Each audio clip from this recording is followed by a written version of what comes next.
When I first met Anne, we were young, ambitious, and full of hope. Our relationship grew quickly, built on shared dreams and late-night talks that lasted until sunrise. We married in our early 20s, moving into a cramped apartment with leaky faucets and noisy neighbors. It didn't matter. We were madly in love. Over time, our bond deepened, and we supported each other through thick and thin. Anne had always been the driven one, and her ambition was something I admired. It wasn't until years later that I'd realize how that drive could overshadow everything else. As we moved into our first home, life became more comfortable.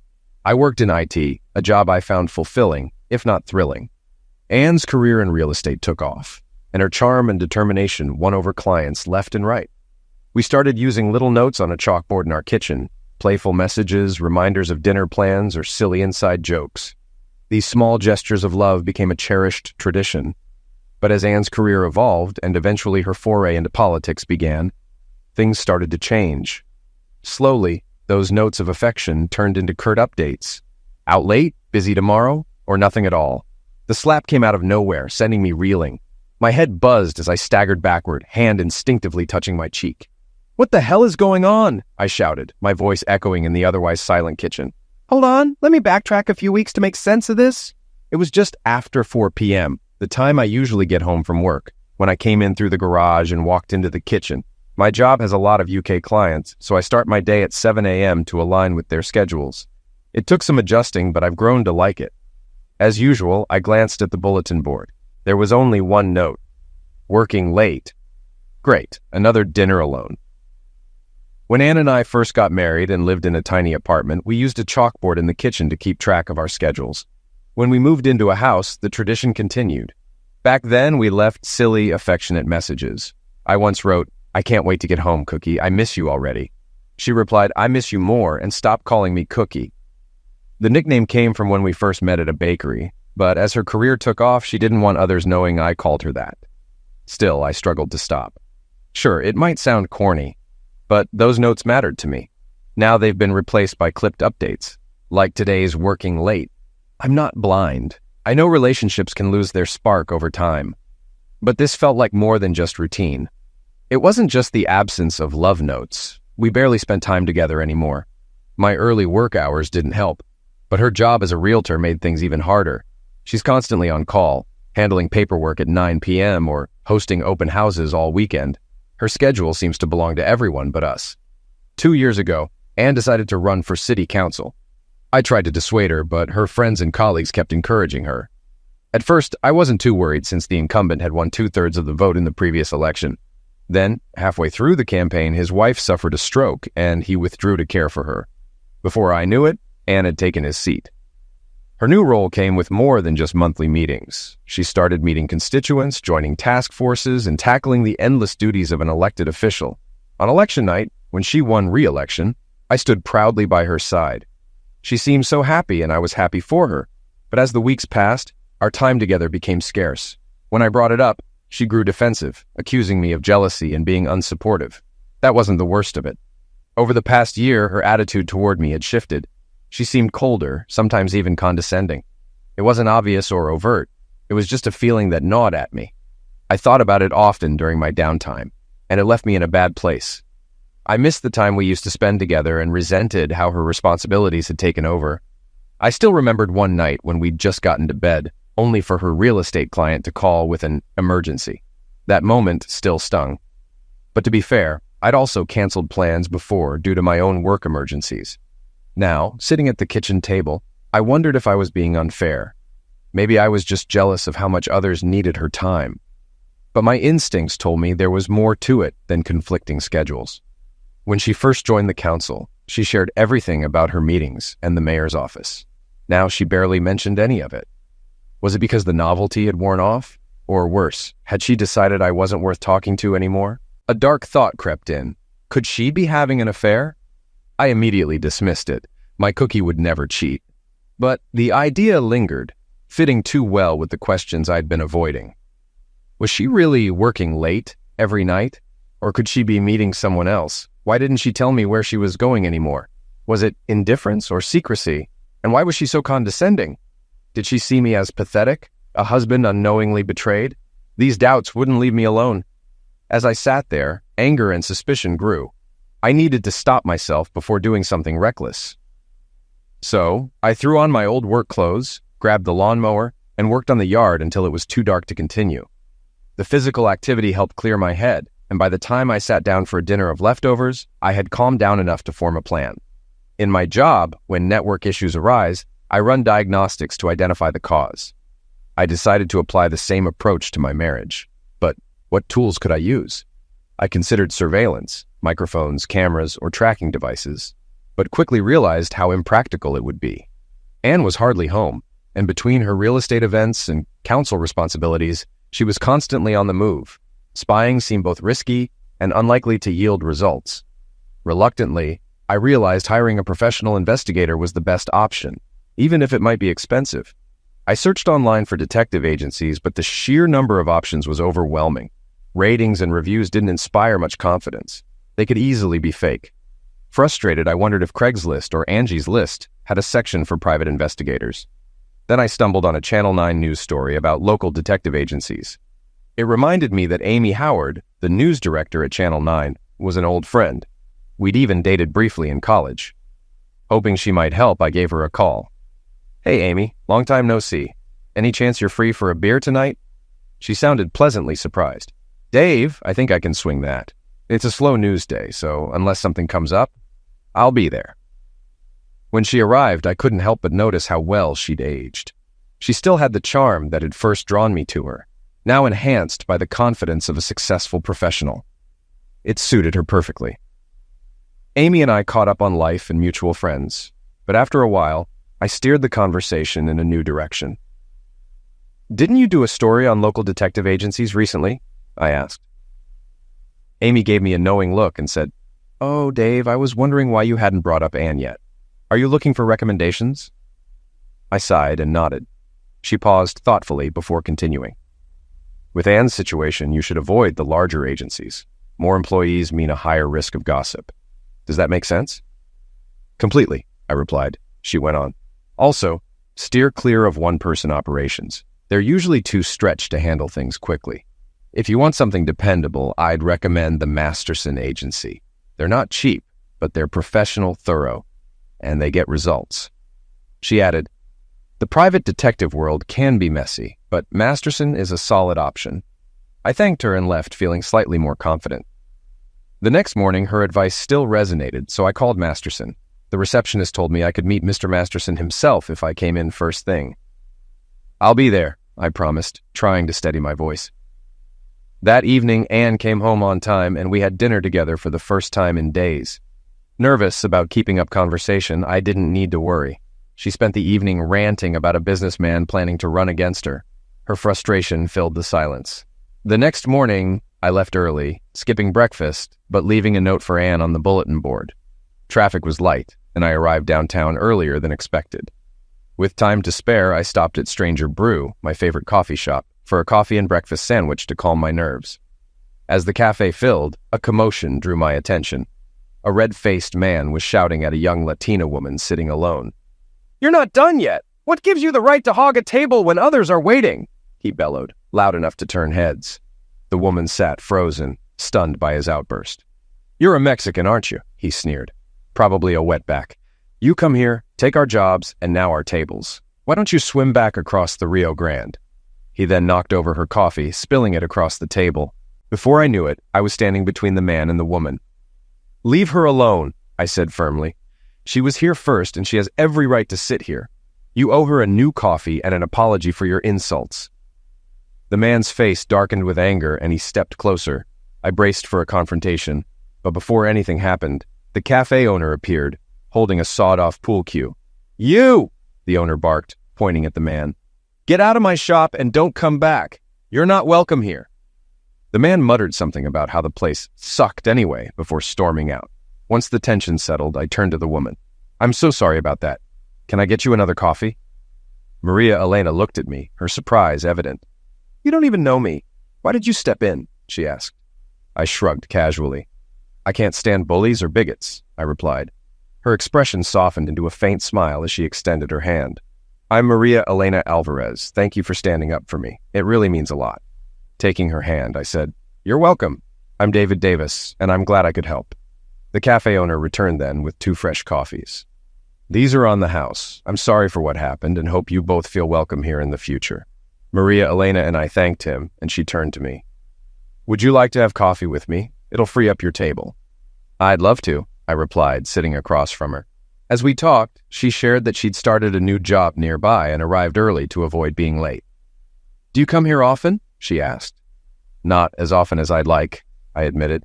"I'm here today before a personal business meeting." She glanced at her watch. "I should get going," she said, standing and offering her hand. "Thank you again, David. It was a pleasure meeting you." "Likewise," I said, shaking her hand and watching her leave. After finishing my coffee, I left for my meeting at the Masterson agency. To my surprise, I spotted Maria walking in the same direction. When she stopped at a crosswalk, I caught up to her. She gave me a polite smile and nod, but as we continued walking, she glanced back again, her expression wary. "Great," I muttered to myself. "Now she thinks I'm following her." To my dismay, Maria entered the same building as the agency. I slowed down, hoping she'd be gone before I arrived, but when I walked in, she was in the lobby, arms crossed, staring at me suspiciously. "Look," she said as I approached, "I appreciate what you did at the cafe, but that doesn't give you the right to—" No, I interrupted. "I swear I'm not following you. I have an appointment in this building." Her eyes narrowed, but she stayed quiet and walked toward the elevator. I followed. When she pressed the button for the 4th floor, she glanced at me. "I'm headed to the 4th floor too," I admitted awkwardly. She frowned, but said nothing. When we exited, she strode down the hall and stopped at a door marked Employee Entrance. Before entering, her expression softened. "Good luck with your business, David," she said. "I get it now." "Thanks, Maria. And good luck with your new job," I replied. As I entered the agency, a new worry hit me. She must know why I'm here. Now, 2 people knew I needed a detective. The receptionist directed me to wait, and soon I was ushered into Bradley Masterson's office. If anyone fit the name Masterson, it was him. He was tall, broad-shouldered, and exuded authority. Though I felt intimidated when we shook hands, his professionalism quickly put me at ease. He guided me through questions about my wife, her habits, my suspicions, and details I hadn't considered. It was clear he knew his work. After half an hour, he leaned back in his chair. "Your wife's public role makes surveillance easier. She's accustomed to being observed, so it won't raise suspicion." A warning bell went off in my mind. "Your team has to be discreet. If this leaks, it could cause a political scandal." He gave a confident smile. "Mr. Davis, discretion is our hallmark. Neither your wife nor anyone around her will know." Still uneasy, I asked, "What methods will you use? Audio, video, GPS?" Masterson leaned forward, arms crossed, and fixed me with a sharp stare. "I won't disclose that. I don't want you looking for devices or inadvertently alerting her. I also don't want you conducting your own surveillance. Stick to your normal routine. We're professionals. Amateurs getting involved only mess things up. Do I make myself clear?" His bluntness stunned me. "Crystal clear," I replied. Then something else struck me. "You said 2 weeks. You really think you can get answers that fast?" Masterson leaned back and smiled. "You've noticed a big change in your wife's behavior over the past 6 months. If she's having an affair, this is likely its most intense phase. She'll want to see her partner frequently and feels confident she's not being caught. I expect we'll have a clear answer by next Friday. At the very least, we'll identify any suspicious behavior that might require further investigation." I was impressed. He seemed skilled and had a solid grasp of human nature. I felt I'd chosen the right person for the job. "Okay, I'm convinced. What will this cost me?" He named a figure that made me flinch. "It's a significant amount," he admitted, "but consider the resources involved: staff, vehicles, and expensive equipment. More importantly, we'll give you clarity. How much is your peace of mind worth?" He was right. I wrote the check. Over the next 2 weeks, I felt uneasy, second-guessing myself. Am I acting normal? Do I seem suspicious? Am I asking too much or too little? Anne's behavior made it clear it didn't matter. She treated me with the same coldness as always. When I asked about her work, she responded curtly, as if humoring me. It was obvious she thought I wouldn't understand her counsel responsibilities. I felt less like her husband and more like an annoyance. That weekend, I suggested we go out together. She brushed me off. "I've got open houses all weekend, and you know how exhausting those are." It felt like we were roommates, not a married couple. Memories of our life together haunted me. The shared dreams, the long talks, the passion we once had. We couldn't walk past each other without ending up in each other's arms, overwhelmed by desire. What happened to that love and passion? The irony was cruel. The closer we got to achieving our dreams, the more distant we became. I realized how much my career drove me, not just for financial security, but because I found it intellectually fulfilling. And yet, I wondered, had I pushed Anne away? If I had, I felt she was equally to blame. Anne was a great realtor, but she always wanted more. Winning a council seat had been her dream, and now she was hinting at running for mayor. I couldn't understand why she was never satisfied with what she already had. The more I thought about it, the clearer it became that our careers had driven a wedge in our marriage. Yet, a nagging voice warned me there might be something deeper I was missing. Was I being paranoid? Or was there a real problem? Despite my discomfort, I decided hiring Masterson was the right move. Peace of mind was worth it. The 2 weeks felt like waiting for surgery, terrified of the outcome but desperate for answers. On the morning of my meeting, I stopped at Stranger Brew for coffee, my last meal. As I sat there, I scanned the room, half hoping to see Maria Elena, but relieved she wasn't there. When the time came, I walked to Masterson's office, feeling like a man heading to the gallows. As I checked in, Masterson appeared and motioned for me to follow. His subdued tone as he greeted me made my stomach churn. "Mr. Davis, come on in," he said. "Uh-oh. Not good." He sat behind his desk, resting his hands on a folder. The air was thick with tension. Unable to take it, I blurted out, "What did you find?" He slid the folder across the desk. "See for yourself," he said quietly. My heart raced as I opened the folder. The first photo showed Anne outside a house, holding the door for a young couple. A for sale sign was barely visible in the corner. Confused, I flipped to the next. A shot of her in a council meeting, then another of her talking to the mayor in City Hall. The following photos showed her entering her real estate office. I thumbed through them all. They were completely ordinary. Nothing suspicious. Looking up at Masterson, I saw his grim face transform into a broad grin. The investigator looked at me with a steady gaze. "Mr. Davis," he began, "your wife is not cheating. She hasn't done anything even remotely suspicious. She's exactly what she seems, a hard-working councilwoman and realtor." He leaned back in his chair, his expression confident. "Your wife is driven, successful, and dedicated, but not unfaithful." His tone softened as he added, "I know these past 2 weeks have been difficult for you, but now you can let go of your doubts and focus on enjoying your marriage." A warm smile spread across his face. "Most of the time, I'm delivering bad news to spouses. It's refreshing to be able to share something positive for once." Relief washed over me, but as I opened my mouth to thank him, he raised a hand to stop me. "You're a lucky man, Mr. Davis," he said firmly.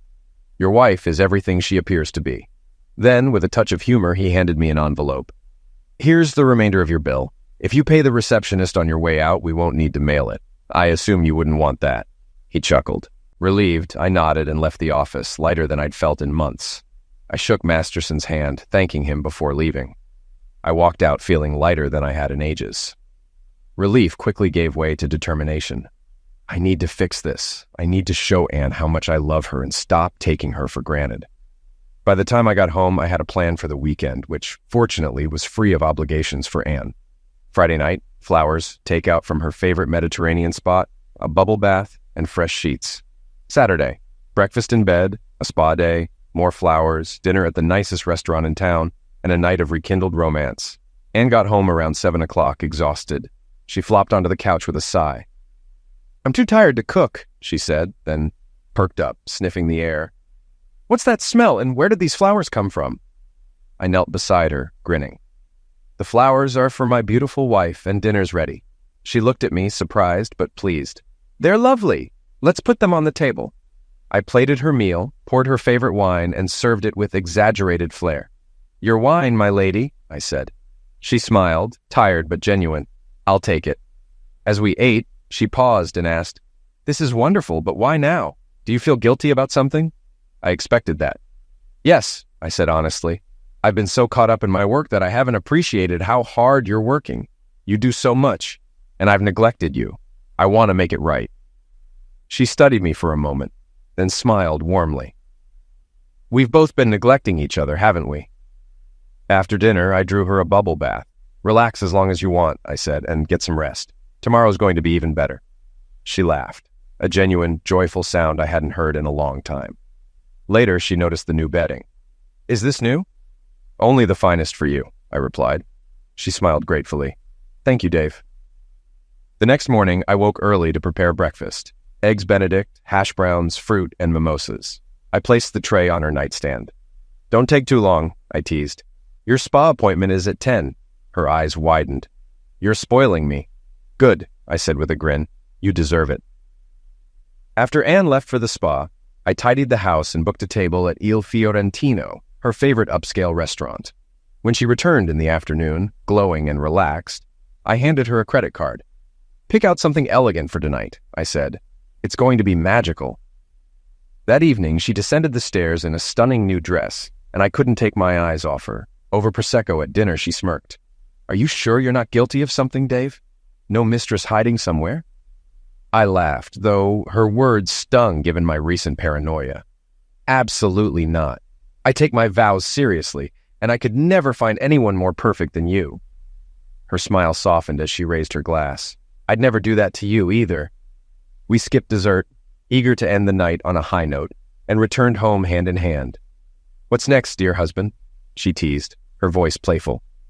That night we rekindled the passion we thought was gone, rediscovering the love that had brought us together. The next morning we slept in and went for a leisurely brunch, savoring every moment. The weekend felt like a revival of our old life, full of love and connection. By Monday morning, I was in great spirits. My effort to reconnect with Anne was working, and I felt closer to her than I had in months. Before leaving for work, I left a note on the bulletin board. Cookies are sweet, cookies are fine, cookies I'm glad you're mine. Corny, but heartfelt. I couldn't wait for her to see it. Work flew by, and I made sure to leave early so I could greet her. As I heard the garage door, I waited eagerly in the kitchen, ready to welcome her. But when she entered, everything unraveled. Without warning, she slapped me hard across the face. Stunned, I staggered back. What the hell was that? I yelled, my face stinging. You fool! She screamed, her face twisted with rage. You've been spying on me? You hired detectives to follow me? You don't trust me? Her words struck harder than the slap. I tried to speak, but nothing came out. She stood, fists clenched, trembling with fury. Do you have any idea how humiliating it is to know your own husband doesn't trust you? Well, say something, I stammered. But I trust you, Cookie. I know you've been loyal. Loyal? After you've had me followed for weeks? Her voice cracked with anger. And don't you ever call me Cookie again. I stared at the floor, unable to respond. My silence only fueled her anger. So I was right this weekend. You were only nice because you felt guilty, she accused. That's not true, I tried to explain, but she cut me off. If you didn't feel guilty, you damn well should have. Tears streamed down her face. I've never felt so betrayed, and by my own husband. She turned and stormed up the stairs. I can't even look at you right now. Anne stomped upstairs, slamming the bedroom door. I sank onto the couch, head in my hands, overwhelmed. How do I fix this? Pacing the room, I thought, flowers and candy won't work, and if she finds out how much I paid Masterson, she'll lose it. Worse, what if she wanted a divorce?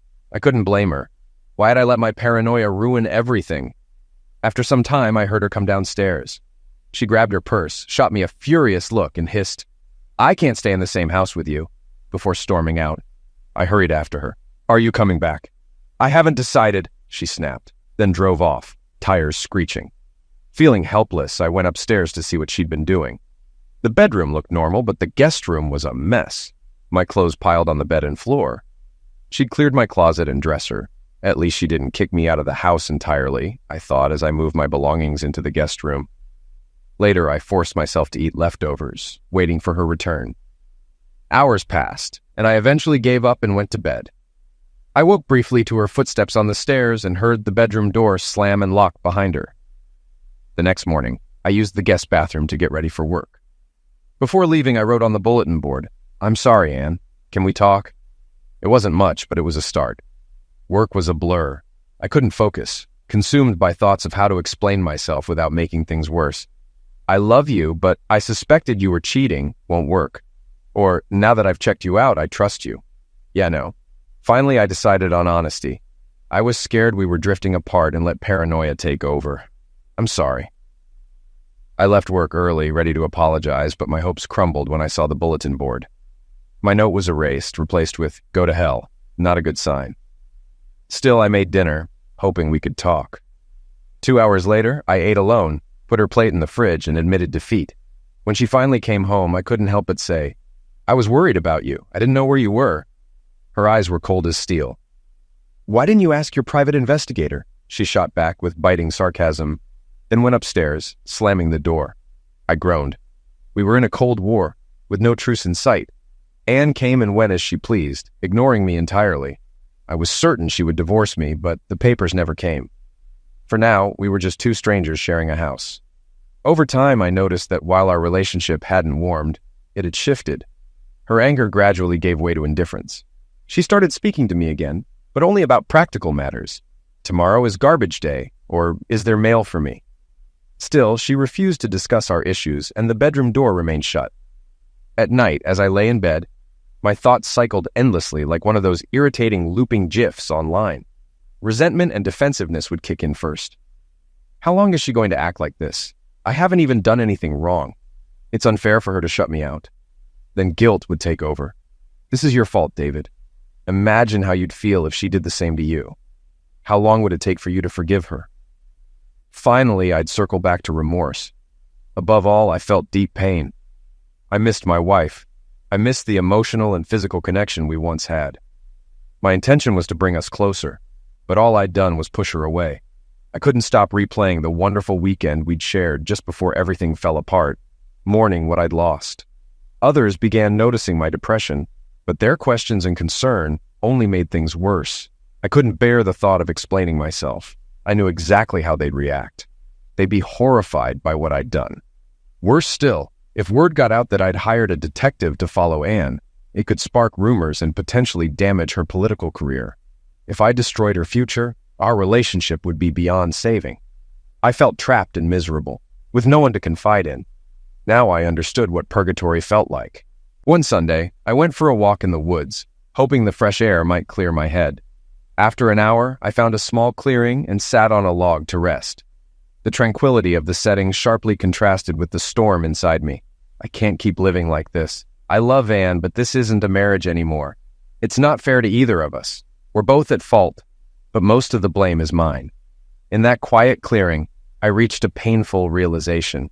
Our marriage is dead, and I'm the one who eliminated it. Strangely, admitting this brought a small sense of relief. I took a deep breath and looked at the beautiful sky and trees around me. This place is so peaceful. I wish Anne could see it with me. But that thought brought a bitter taste of defeat. The next day, I threw myself into work, trying to keep my mind occupied. When that wasn't enough, I began researching family law firms that specialized in amicable divorces. If our marriage truly was beyond saving, I wanted the split to be as respectful as possible. After some searching, I found a firm that seemed to align with my goals and scheduled a consultation. I had just hung up from setting the appointment when my phone rang again. "Is this David Davis?" asked a hesitant voice, one I vaguely recognized. "Yes," I replied. "Who's calling?" "This is Maria Elena Alvarez. I'm not sure if you remember me, but we met at Stranger Brew." The name and the encounter came back to me immediately. "Yes, of course, Maria Elena. What can I do for you?" Her tone grew serious. "I need to talk to you about something important." "Okay," I responded cautiously. "What's this about?" "Not over the phone," she insisted, her voice laced with urgency. "This needs to be discussed in person." Her insistence made me wary. "Can you at least give me an idea of what this is about?" I pressed. "Please, David," she said, almost pleading now. "I need to see you right away. I can come to your office if that works for you." Her tone intrigued me, though I was still wary. I decided a public place would be safer. "No, my office isn't a good idea. How about this? I'll meet you at Stranger Brew in 15 minutes. Does that work?" "Yes," she agreed quickly. "Thank you." What am I walking into? I wondered as I grabbed my coat and left for the cafe. Despite my unease, curiosity flickered in the back of my mind. When I arrived, Maria Elena was already seated at a table near the back. She stood up, smiling nervously as I approached. She handed me a cup of my usual coffee, clearly remembering my order. I accepted it and sat across from her. "Thanks for meeting me," she said, her tone serious. I nodded, taking a sip. "So, what's this about?" She leaned forward, her face earnest. "First, let me ask, how are things with your wife?" The question threw me off. I hesitated. "Why do you want to know?" "I know about the investigation," she said quietly, almost in a whisper. I froze, stunned. "How do you know?" She winced. I worked for Masterson, she admitted. I was part of the team that followed your wife. A wave of emotions, embarrassment, anger, confusion, washed over me. Okay, I said slowly, trying to process her words. Why are you telling me this now? She bit her lip, hesitating before continuing. Because there's something you don't know, something Masterson didn't tell you. My stomach sank. What are you talking about? Maria Elena leaned in closer, lowering her voice even more.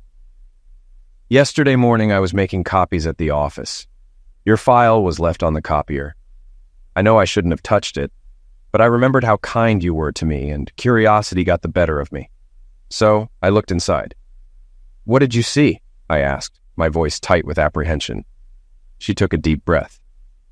I saw the photos Masterson gave you, the ones of your wife doing her usual activities, showing houses, attending council meetings, that sort of thing. I nodded impatiently. Yes, and? And there were other photos, she said, locking eyes with me. Photos that Masterson didn't give you. A chill ran down my spine. What kind of photos? Photos of your wife with another man, she said cautiously. And they weren't just standing together. They were intimate. My stomach dropped, and I felt my breath catch. That's impossible, I whispered. Masterson told me she wasn't cheating. He said, he lied, Maria Elena interrupted. I don't know why, but he lied to you. There's no mistaking what's in those pictures. My head swirled with disbelief. Do you have copies of the pictures? She shook her head. No, I didn't get a chance. Masterson caught me before I could make copies. He flew into a rage and fired me on the spot. But I swear to you, David, I'm telling the truth. I studied her expression for any hint of dishonesty, but all I saw was earnestness. Still, I couldn't make sense of it. Why would Masterson lie to me? What was in it for him? Maria Elena seemed to read my thoughts. I don't know why he lied, but I think I know what's going on. Your wife is a public figure. If those pictures got out, they'd destroy her career. I think Masterson is blackmailing her. Her words hit me like a punch to the gut. Blackmail? Was Anne keeping secrets to protect herself? There's more, Maria Elena said urgently. Before I left, I saw Masterson's calendar. He has a meeting with your wife today, in less than 30 minutes. That stopped me in my tracks. There were plenty of people who would exploit a scandal to unseat Anne in the next election. As ambitious as she was, Anne would do almost anything to avoid that kind of humiliation. Without thinking, I rubbed the spot on my jaw where she had slapped me. Was she lying to me all along?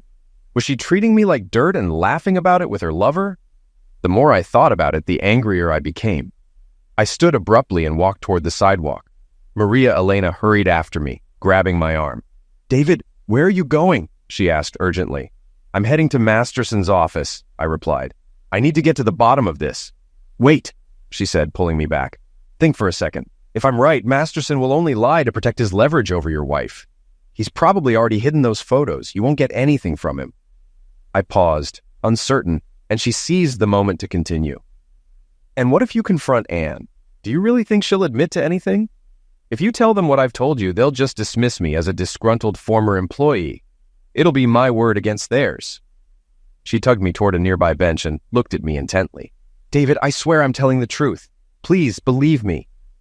I studied her face for a long moment, trusting my instincts. She wasn't lying. She was trying to do the right thing. I believe you, Maria Elena, I said firmly. Relief flickered across her face, but her expression quickly grew serious again. There's another reason I needed to meet you now, she said. I found out where they're meeting. It's a suburban address. If you're willing to watch for a while, we might figure out what's really going on. Do you have the address? I asked. She handed me a slip of paper. 2232 Magnolia Lane. Why there? I muttered to myself. It's a residential area. Shaking my head, I said, we'll figure it out when we get there. Let's go. My car is nearby. We drove in silence, but my mind was racing. I'd spent so much time feeling guilty for not trusting Anne, only to find I might have been right all along. My anger boiled beneath the surface. Who was this other man? How long had the affair been going on? And how was Masterson involved? I forced myself to stay calm. Don't jump to conclusions, David. Wait until you have proof. But that was easier said than done. There it is, Maria Elena said, snapping me out of my thoughts as I nearly drove past the address. I turned around and parked 2 houses down. "This is a nice neighborhood," I said, more to myself than to her. "Whose house is this?" As we got out of the car, I noticed something I hadn't seen before, a for sale sign from Anne's real estate agency. It all clicked. "That's why they're meeting here," I said quietly but firmly. "The house is vacant. The owners moved out months ago, and she's been trying to sell it." We crouched behind the tall hedge encircling the property and headed toward the driveway. 2 cars were parked there, neither of which I recognized. "Stay here. I'll scout around and see if I can spot them," I whispered. "I'm coming too," Maria Elena said firmly, and I shrugged. Together, we cautiously moved toward the house, sticking to the shade of the hedge. From the back of the house, we heard faint noises. As we crept closer, we noticed French doors leading into what appeared to be a den. Peering inside, my adrenaline surged. Anne, wearing lingerie I'd never seen before, was lounging on the couch, speaking to someone out of view around the corner. I clenched my teeth. She seemed completely at ease. Suddenly, a figure stepped into view, Bradley Masterson, grinning smugly. As they laughed together, I grabbed Maria Elena's arm and motioned for her to follow me back outside. Rage boiled in my chest. "That witch," I hissed once we were safely out of earshot. "If this is blackmail, she sure doesn't look like she minds." "Should we take pictures?" Maria Elena asked. I considered for a moment before smirking. "Oh, we'll take plenty of pictures and maybe involve a few others." I hurried over to Anne's for sale sign, yanked it from the ground, and tossed it behind a hedge where it wouldn't be easily spotted. Then I pulled out my phone and dialed emergency. "I'd like to report a break-in," I said, keeping my voice calm. "I saw 2 people force their way into 2232 Magnolia Lane. They're likely still inside. Please send someone quickly." I hung up without giving my name. Maria Elena looked at me in confusion, but I ignored her and made another call. "Hey, Amy, it's David. Are you still covering the local burglary series? I've got a hot lead for you. 2232 Magnolia Lane. Police are already on their way. If you act fast, you'll beat the competition and get some great footage." After thanking her, I ended the call. "What did you just do?" Maria Elena asked, her voice uneasy. I waved her question aside. "Come on, let's get those pictures." We crept back to the French doors. Inside, another man had joined them. Maria Elena gripped my arm. "That's the man from the photos," she whispered. "Do you know who he is?" "Oh, I know him," I said bitterly. "Anne introduced me to him at one of her events. That's Harold Hartfield, head of the zoning commission." Before I could say more, Maria Elena tugged me away. A patrol car had just pulled up at the end of the driveway. We hurried toward the officers. "We just saw them," I said, trying to sound breathless. "They're still inside. If you move quickly, you can catch them." The senior officer glanced at his partner. "There are cars in the driveway and no sign of forced entry," he said, his tone skeptical. "Are you sure a crime is happening?" Just then, a Channel 9 news van screeched to a stop nearby. A reporter and cameraman jumped out. "What's going on? Are we getting any action today?" the reporter asked eagerly. Before the officers could respond, a piercing scream tore through the air, freezing everyone in place. "Oh my God!" I shouted. "He's eliminating her!" The officers exchanged panicked glances as another scream rang out louder than the first. "Let's move!" the senior officer barked, drawing his weapon.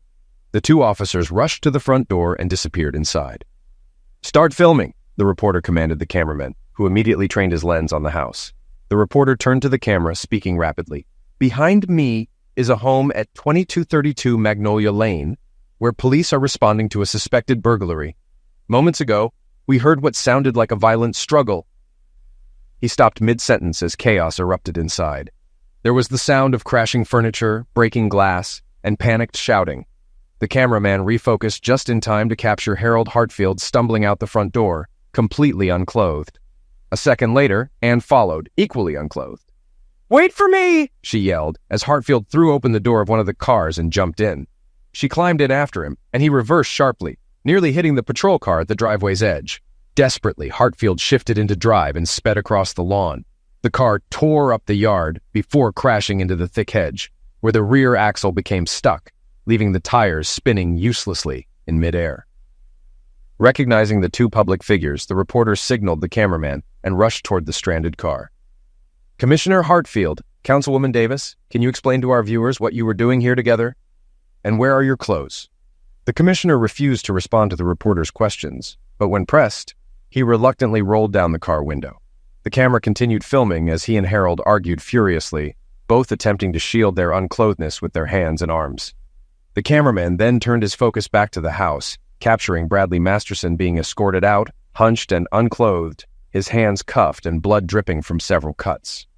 The two officers leading him didn't look much better, their uniforms torn and faces weary. "Who's that?" the reporter asked, perplexed. "That's Bradley Masterson," Maria Elena explained.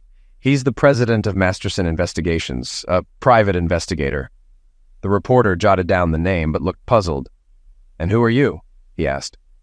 "Maria Elena," she replied. "I decided it was time to leave." "Let's go home," I said firmly, taking her hand and steering her to my car. As we drove away, we passed police officers attempting to disperse a growing crowd of curious neighbors. In the days that followed, the story became a citywide sensation.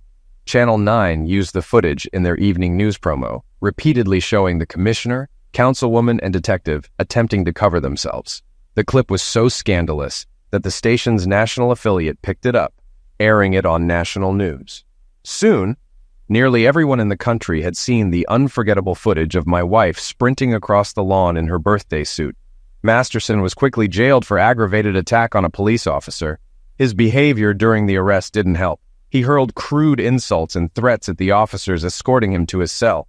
The judge, unimpressed, denied him bail.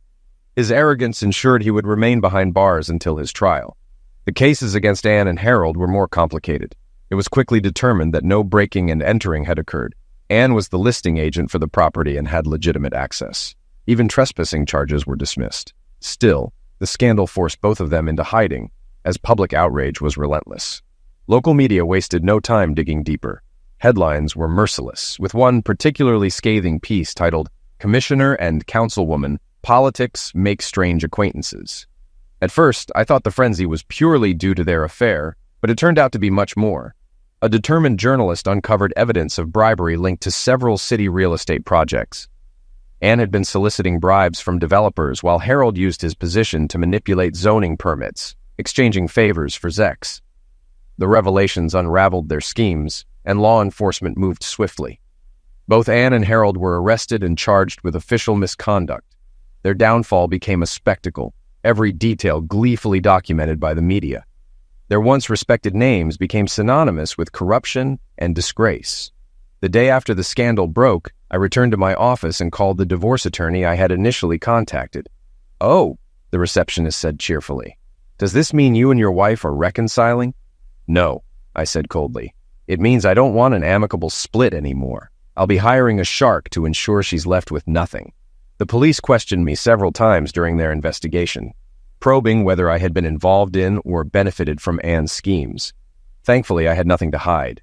Anne had kept her illicit earnings in an account solely under her name. When I explained how I had hired Masterson to investigate her, the officer interviewing me simply shook his head in disbelief. My friends and colleagues were sympathetic, but unsure of what to say. No one could openly express, "Sorry your wife turned out to be a corrupt cheater," or "Sorry you were played for a fool." Most chose to avoid me altogether. I didn't blame them. I wanted to avoid myself too. The divorce moved quickly, thanks to my ruthless attorney. Anne's public disgrace and pending charges left her with little leverage, and the settlement was heavily skewed in my favor. By the end, Anne was left with almost nothing, except for what little remained of her tarnished reputation. I thought I was finally done with that chapter of my life. Then, unexpectedly, Anne's lawyer contacted me. They wanted me to testify in her defense. The idea was so absurd that I laughed when I first heard it. My amusement faded when the lawyer explained that if I refused, I would be subpoenaed. I hated the thought of being dragged back into Anne's mess, but curiosity won out. The lawyer mentioned that Anne would be present during the pretrial meeting, and I couldn't resist the chance to confront her. When I arrived at the lawyer's office, Anne was already seated at the conference table, wearing one of her signature power suits. She looked composed, but the stress was visible in her eyes. She offered me a tight smile, her gaze steely and cold. "Mr. Davis," the lawyer began in a neutral tone, "I understand your marriage is ending, but we're not here to discuss that. We are seeking to establish that Mrs. Davis, prior to these events, was a loving wife and a person of good character. We would like you to testify to that effect." I turned my gaze calmly from the lawyer to Anne. "When I married my wife," I began, "she seemed like the most captivating, intelligent, and dynamic woman I had ever met. She was smart, funny, and charismatic. People were naturally drawn to her. The lawyer nodded, encouraging me to go on. For the first 6 years of our marriage, Anne and I shared the same dreams and goals. I believed we were building a life together. I paused, fixing my eyes on Anne. But then, she changed. The lawyer tensed. Changed, Mr. Davis. Yes, I said. After she was elected to the city council, she became more ambitious, self-centered even. She neglected our marriage entirely to focus on her career. The contempt she showed me eventually drove me to hire a private investigator. That's enough, Mr. Davis, the lawyer interjected, her alarm apparent. Anne waved her off dismissively. It's fine, he was never going to help me, Virginia. She turned to me with a cold, calculating look. So why are you here, Dave? What do you want? I leaned forward.